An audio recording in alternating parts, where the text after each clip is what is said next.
This is Battle of Time, written by myself, my older brother, and my dad. The sun, it shines bright as we fly to the fight, though darkness hides what is to come. But if short be our time, still what mountains we'll climb, when to fear we no longer succumb. Yea, the fear that we knew was the first foe we slew, and besides which all others look pale. No nation of men will e'er best us again.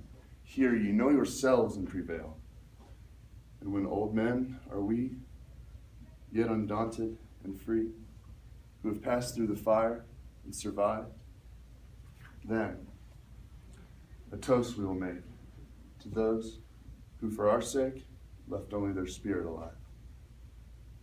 So this poem was written by myself, my brother, and my dad. And I wrote the first stanza, my brother wrote the second, and my dad wrote the last one. And I think that really the speaker, it's the same speaker throughout the three stanzas, but at different points in his life.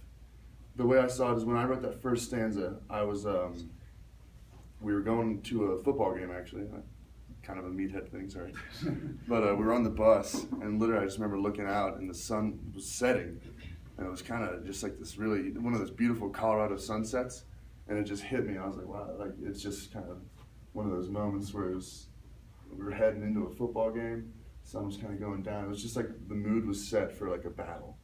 And it just came to me like that. And it was kind of, you have this feeling of anxiety because you don't know what's coming, but you're excited for it. And I just kind of saw that young soldier maybe sitting in the back of a truck or something, and he's headed into battle, and he's uncertain, and he's a little shaky. And I tried to kind of be a little awkward with my hands and kind of weird walking around.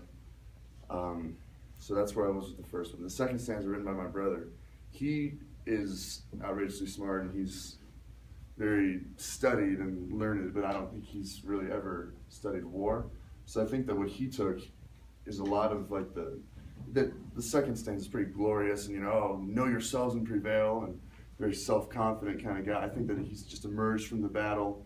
They're victorious, and he's not been killed. He's very high energy. He's excited, and it's kind of like he's in that moment. He's just got adrenaline going, and he's like, "Oh, I mean, we won. I survived. The battle's over," and it's just excitement. And then the final stanza, written by my father.